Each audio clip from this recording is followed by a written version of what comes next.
النهارده في كواليس برنامج كورة بلدنا.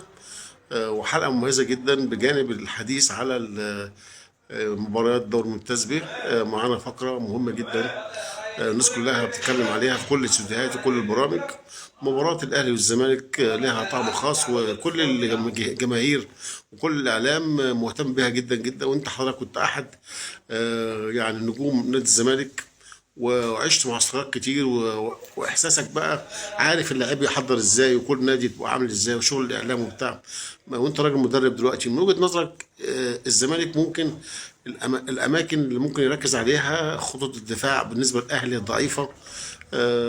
في ناس بتقول ان عبد الشافي مش يعني مستواه مش عالي، فممكن الاهلي يستغل الفتره دي بهاني وبحسين شحات. إيه رايك؟ وانا عبد الشافي من اللعيبه، اخد من سؤالك اخر حاجه. عبد الشافي من اللعيبه الحمد لله رب العالمين. انا عمري ما شفت عبد الشافي مستوى قليل، خاصه في المباريات الكبيره بيبقى دايما عبد الشافي ليه تواجد، ولعيب عنده خبرات وعنده الخبرات اللي بتخليه يعدي المباراه دي بشكل كويس. كابتن اسامه جه عشان يبقى معسكر. كابتن اسامه عشان يبقى معسكر اهلي ومعسكر زي ما اتفضل كابتن اسامه. ناخد بس الحوار مع بعض ثواني ثواني بس. كابتن اسامه لا احنا بص، احنا النهارده قد ايه في روح حلوه بين الناس تبقى عارفه بس ان في روح جميله بين الاثنين. والنهارده كابتن احمد بيكلمني على معسكر الزمالك واهم النقط. بتكلم معاه على كابتن عبد الشافي. في بعض الناس بتقول ان هو هيكون نقطه ضعف بالنسبه عشان راجل كبر في السن، وفي هاني والشحات هيستغلوا ده يلعبوا عليه. كابتن احمد قال لي لا، عبد الشافي لعيب قوي جدا وعنده خبره بكفايه يواجه اي حد. حضرتك وجهه نظرك ايه؟ لا طبعا عبد الشافي لعيب من اهم الباكات اللي جت ليفت اللي جت في تاريخ مصر، يعني هو لعيب كبير. عامل السن يبقى معوق لو هو ما استخدمش عقله، لكن هو بيستخدم عقله فالمباراة هتبقى صعبة على الاثنين. يعني الجبهة اللي فيها إذا كان عبد الشافي وأسام يوسف أسامة أو اسمه إيه ده؟ مصطفى شلبي، أو وإحنا بتبقى بتاعتنا فيها موجود هاني وحسين الشحات، يعني هتبقى كابتن مواجهة. وجهة نظرك المدرب الخواجة بتاع الأهلي هيشتغل على أماكن ممكن تكون مكسب بالنسبة له أو نقطة ضعف في خط الدفاع عند الزمالك، من وجهة نظرك؟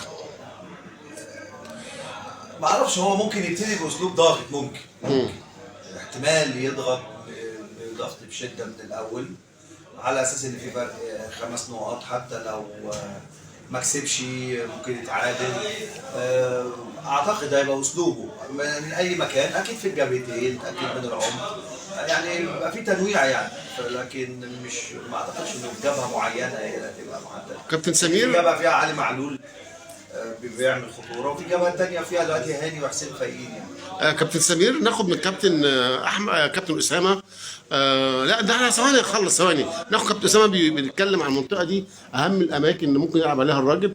في بعض النقاد بيشوفوا لو امام عاشور وزيزو ودوجوندا فايقين، ده هيكون مكسب للزمالك، ويعرفوا في نص الملعب كويس مع انطلاقات جزيري والناس دي. ورايك ايه؟ مع احترامي كل النقاط طبعا، لما بنتكلم كابتن اسامه واحد من افضل الناس اللي لعبت في مباريات القمه، واكتر الناس اللي لعبت في مباريات القمه، فلازم الناس تسمع كلام كابتن اسامه، كله كلام منطقي.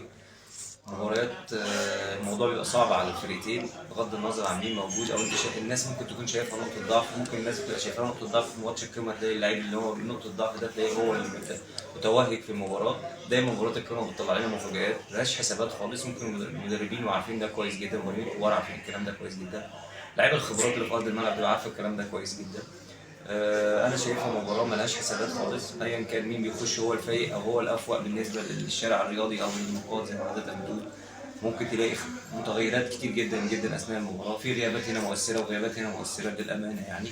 لكن انا شايف ان المباراه دي ملهاش حسابات، واللي هيبقى موفق وهيبقى يومه هو اللي هيبقى بالبلدي كده هو فايق في اليوم بتاع المباراه، هو اللي هيبقى ليه الكلمه العليا في المباراه، بغض النظر عن مين افوق دلوقتي او مين فارق في النقاط. ماتش السوبر اللي فات اللي الزمالك داخل هو الأفوق وهو البطل الدوري وبطل الكاس، والناس كلها بتقول الزمالك أفوق من الأهلي. الأهلي دخل عمل مباراة هايلة جدا وخد السوبر من الأهلي في الإمارات بعكس كل التوقعات اللي كانت موجودة، فملهاش حسابات. أنا شايف إن ما أقدرش أقول على لعيب بعينه كويس أو لعيب بعينه مش كويس، لا. كابتن احمد سمير باك رايت، كابتن اسامه عرابي باك ليفت، كابتن عبد الناصر ثواني بس، كلمني يا كابتن احمد. لعبت كم مره وكم كابتن اسامه عرابي والاداء كان عامل اكيد كنت انا لعبت ضد كابتن اسامه. احمد يعني انا لعبت ضد كابتن اسامه بس وانا بلديه المحله، لكن ما لعبتش ضد كابتن خلي اسامه. بالك انا في سن فرق. لكن لعبت في بلديه المحله كنت 18 سنه. اهلي هو كان لسه صغير. اهلي بلديه في على ما اظن الفيديو ده هيكون يعني لتاريخ خلينا ما كنا قامات كبيره يتزحف كده. كلمه اخيره مش عايز اطلقكم عن الهوا، كلمه اخيره كابتن احمد يوجهها لجمهور الاهلي وكابتن اسامه يوجهها لجمهور الزمالك. جمهور الاهلي زي جمهور الزمالك، الجمهور بيحب ناديه وده امر طبيعي جدا. اي جمهور بيحب ناديه بيحب دايما يكون في الرياده ودايما يكون في القمه. اتمنى من جمهور الاهلي وجمهور الزمالك المباراه تطلع بروح رياضيه عاليه جدا، اللي يكسب نقول له مبروك واللي يخسر نقول له زي ما كان عندنا في السابق. كنا وصلنا لمرحله كانت الامور دي كانت كويسه جدا وجيده جدا.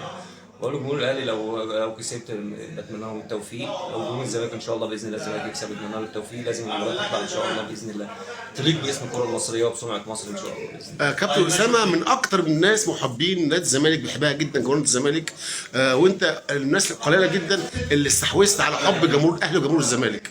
كلمه توجهها لجمهور الزمالك. هقول لجمهور الزمالك وبرضه جمهور الاهلي، بس جمهور الزمالك تشجع بفرقتك زي ما انت عايز بدون خروج عن النص. نفس الشيء هقوله لجمهور النادي الاهلي، شجع زي ما انت عايز وتمنى لفرقتك الفوز. ايضا جمهور الزمالك بس بدون مساء الفل يا كابتن اسامه. الله يمساك الفل. احنا بنقول النهارده كلمه كره البلد. كابتن اسامه، الاهلي خش اقوى بمراحل على الورق، ولكن دوافع الزمالك اكبر. انا يعني الكابتن اسامه يعرف حبي، انا متربي في الاهلي معاهم، بس انا عندي احساس رهيب ان المباراه 1-0 للزمالك. انت راجل محترم. انت قلت كده يا كابتن. سيب يا كابتن اسامه يرد. كابتن اسامه يرد. لا يعني انا قطعت الجزء بس. يلا بس قاعده معاك بلا ساعه. كل واحد يشجع فرقته يلا يا ريس بعد اذنك زي ما هو عايز واتمنى لها الفوز بدون خروج عن النص.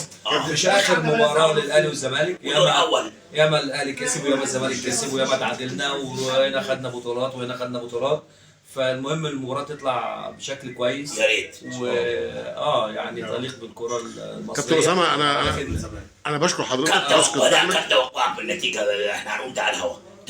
توقع فوز او تعادل او هزيمه ولا انا صعب؟ متوقع الاهلي هيفوز كام؟ او تعادل 1-0. كابتن اسامه كابتن احمد بقى رد على كابتن اسامه في السريع. توقع الزمالك هيكسب 1-0. كابتن عبد الناصر بشكرك جدا على اللقاء ده، لقاء تاريخي جدا ونتمنى ان شاء الله كل جمهور يستمتع بيه. شكرا. تاريخي مين يا عم؟ هو انا فاتح مصنع في